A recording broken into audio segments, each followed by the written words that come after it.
Yes, it's an honor to be able to talk at this symposium about the topic of fundamental science and applications to society, especially with the background. I've worked also outside academia, and I'm so happy to be back. You talked about chess and Go, and a few minutes ago, Carlo Beenakker talked about machine learning. And you could say that this talk is about how can we apply these fundamental technologies, machine learning, computers, quantum computing. Look at it this way. A wonderful application of quantum computing is big data. And I will tell you how you can apply big data in the real world. So let's get back to the real world. How many of you read the newspaper this morning? There was an announcement related to this talk. It was about Ebola. It's back again. There were some cases in Guinea. So I was hoping that you see the 2014, that it was in the past. And this story will be about this big outbreak of Ebola in the past. I will tell you a little bit about Ebola. I will tell you some more about how we scientists did some out-of-the-box thinking, that we really had to come up with solutions and why we had to come up with those solutions.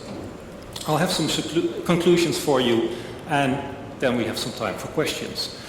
This is the village of Yambuku. Why do you think it's there? Yambuku. This talk is about Ebola.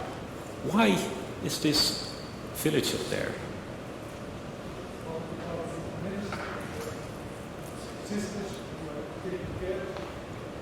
That's true, yes, this is where it all started. This dreadful disease started in the village of Yambuku.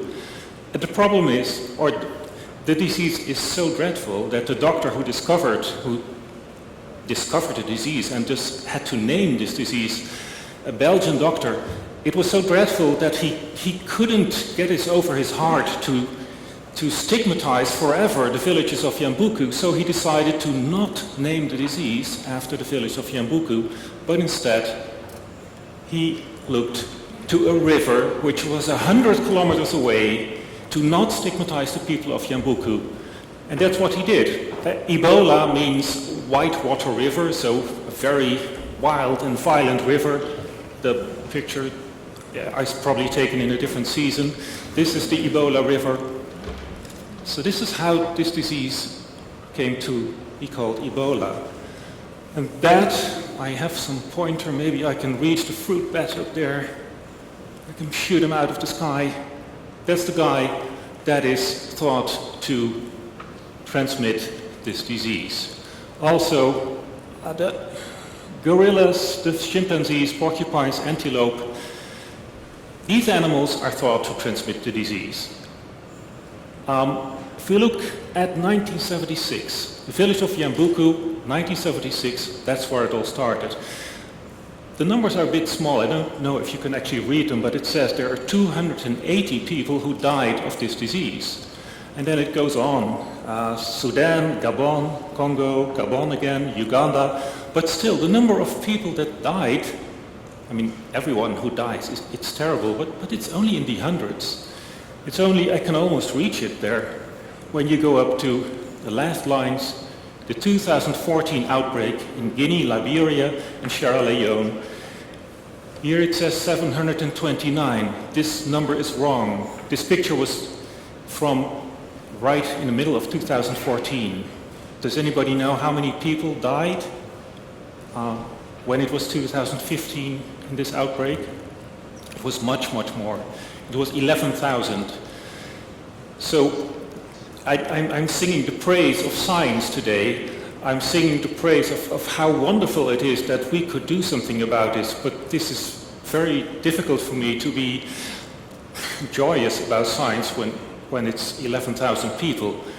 However, it would have been much worse. There were predictions of 1 million people that could be infected and that could die. So it was only 11,000. And that is because of the good work of many scientists. And I will tell you how they went about. So why do you think this last line is so much longer than all the other ones? What's so different about the 2014 outbreak?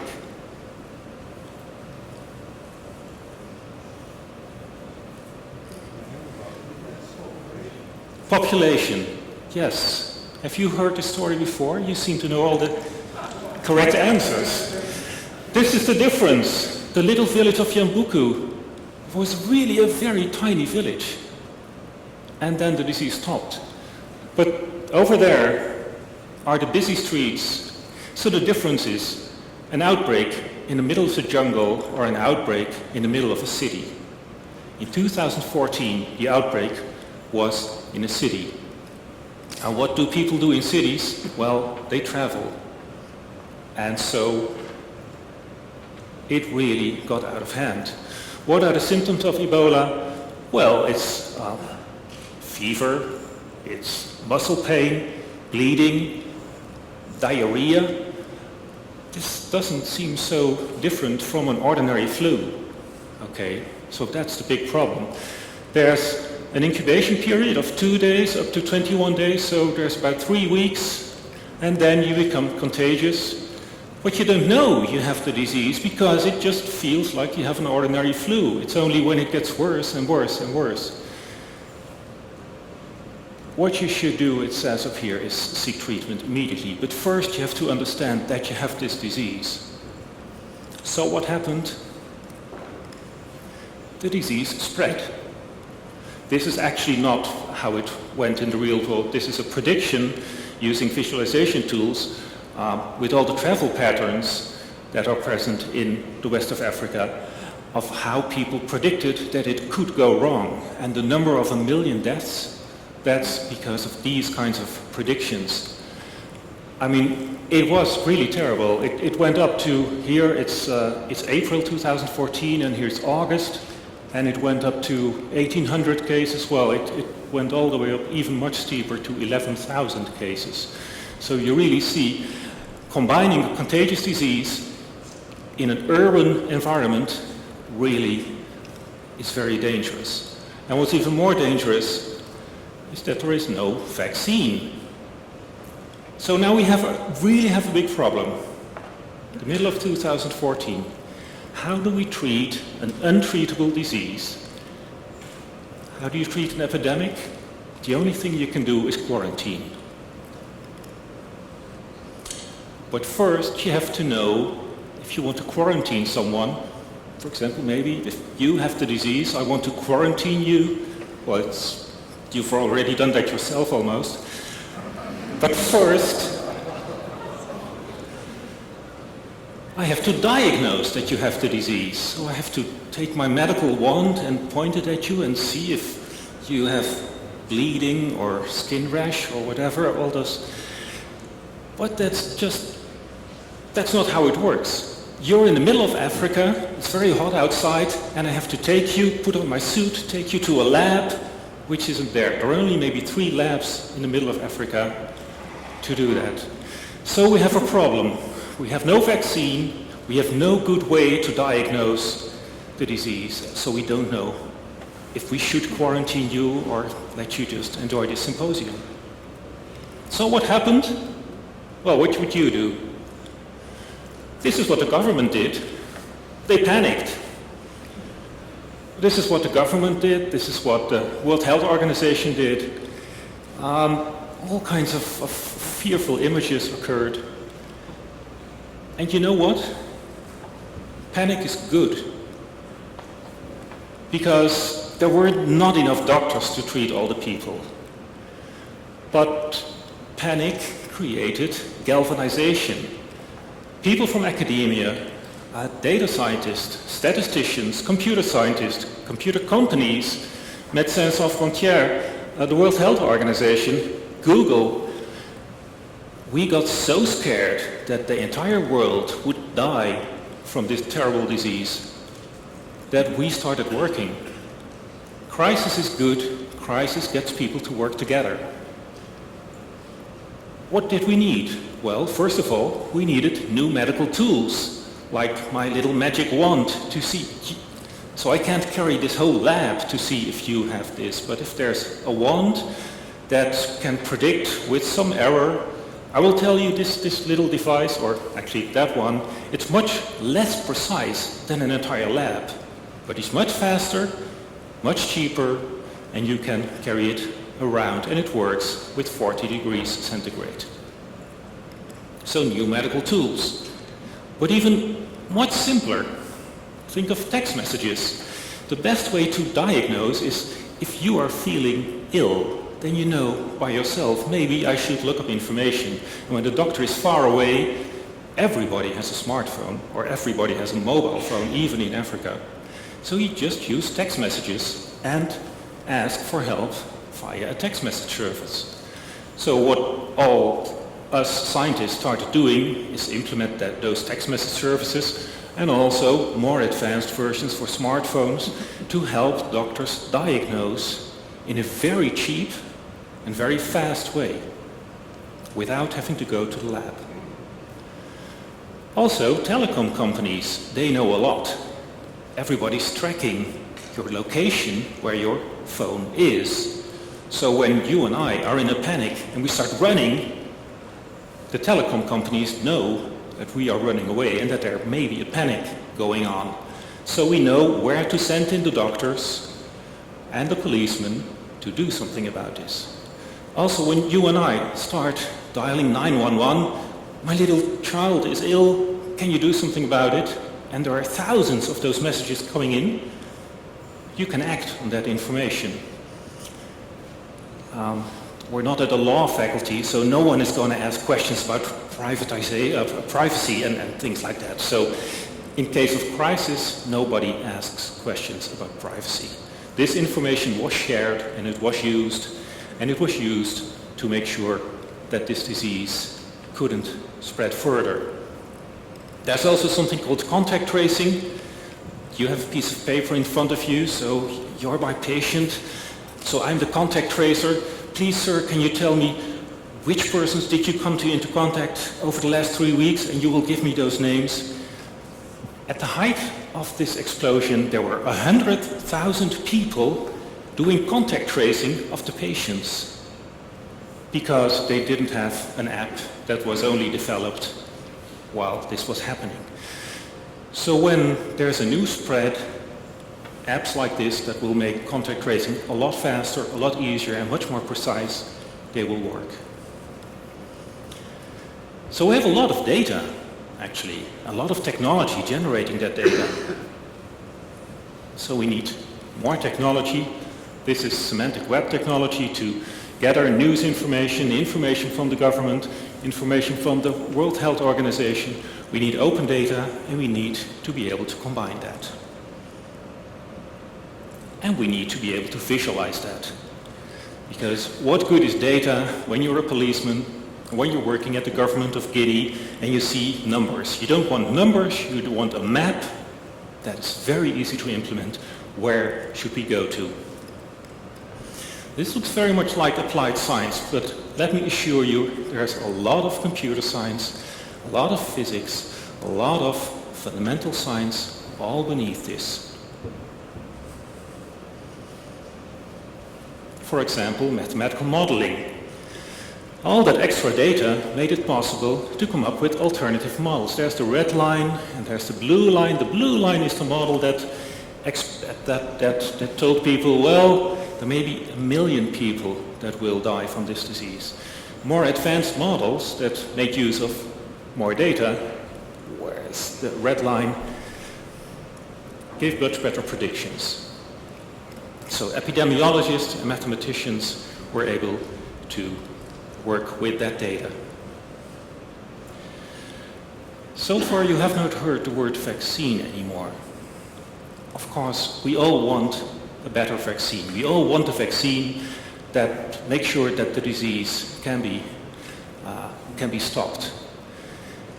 The old way, I don't think that I really have to tell this at this faculty, but in the old days, people used to make vaccines with wet labs and just pouring stuff and mixing compounds.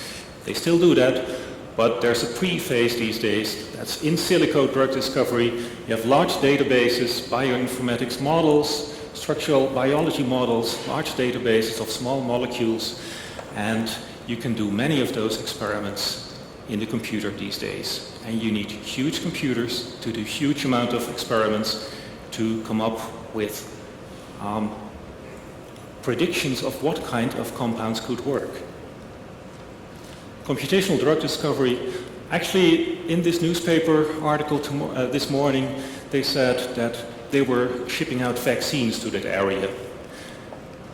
In 2014 there were no vaccines. I think that at the moment these vaccines are still experimental, but they're the best we have, and that's what we are using at the moment to try to stop this disease as quickly as possible.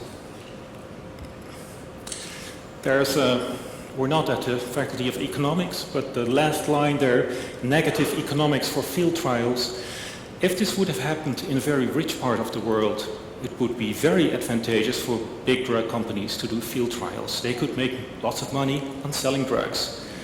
Since this is in a very poor area, it actually is not so advantageous for drug companies to do those field trials. So there are very difficult ethical issues involved at this moment. Let me conclude.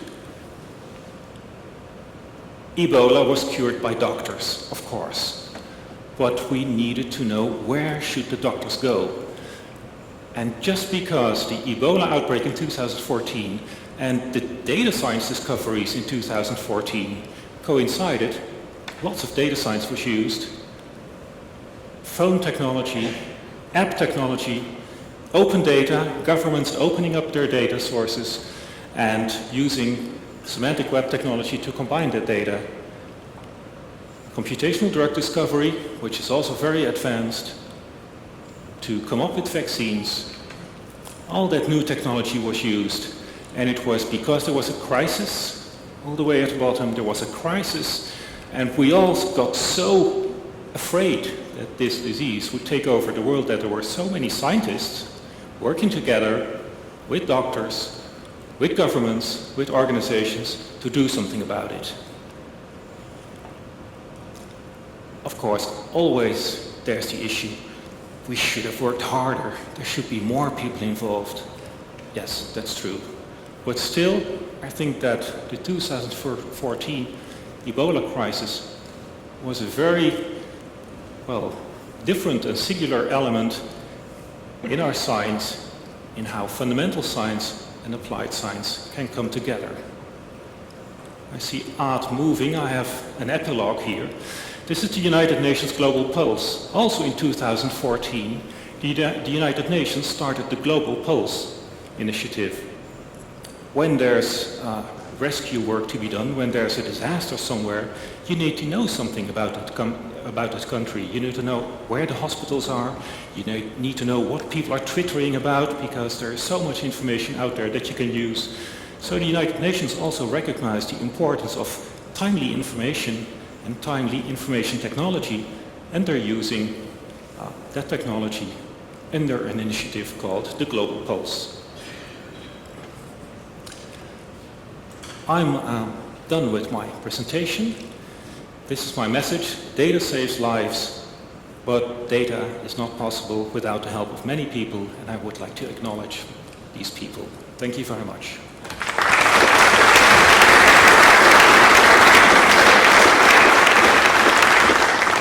Thank you, Aske. There's time for a few questions.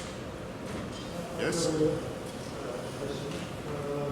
was just wondering how you, as a data scientist, how do you get involved in something that's spanning activities that happen all around the world?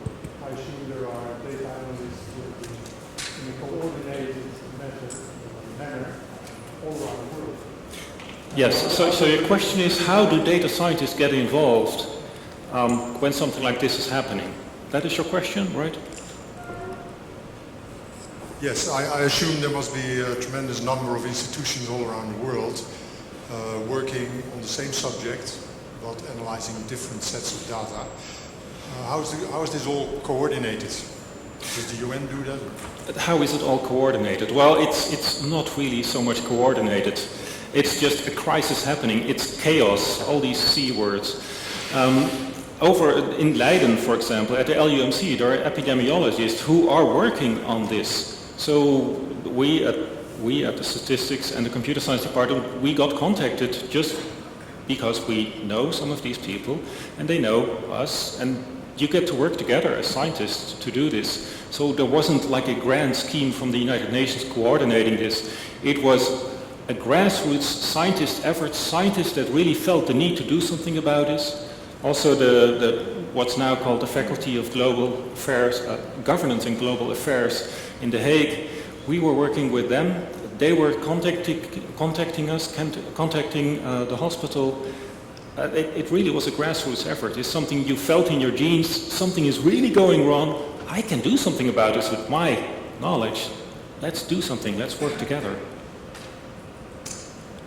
Any other questions? Yes? Can you afterwards model what has happened? Can you afterwards model what has happened? Absolutely. I don't have to go back too far. Like this model. You have the data and you can model what has happened. This was actually modeling what was happening at that moment. But as we speak, more mathematical modeling is going on to, in retrospect, predict what was happening, how the epidemic spread. And that's... Yes, yes. It's one of these red lines up there that predicted correctly the decline of the disease. And people are very interested in how to tune the parameters to come up with the right prediction. The data is available. There's huge seas of data available about dreadful diseases, not just Ebola, but also tuberculosis, other diseases. And more data makes it possible for epidemiologists to come up with better models. Yeah. A related question. Can you also model or figure out what went right, so why it turned into a million people infection today? And what if that would happen? Can you expect parameters? Why did this happen? So what went right is your question. And can we use what went right? Yes, we can find out what went right. And the most simple way to explain what went right is speed. We need to know where something is happening and then get the army there and get them there fast to quarantine people. What went wrong? Well, we were not fast enough. There are 11,000 people that are not anymore among us. So we were not fast enough. We as scientists, we should have felt that crisis sooner, and we would have created technology sooner. So speed, when you have a disease that you cannot cure, speed is of the essence. Thank you. I think we have to move on. Thank you, Aske, again for your presentation.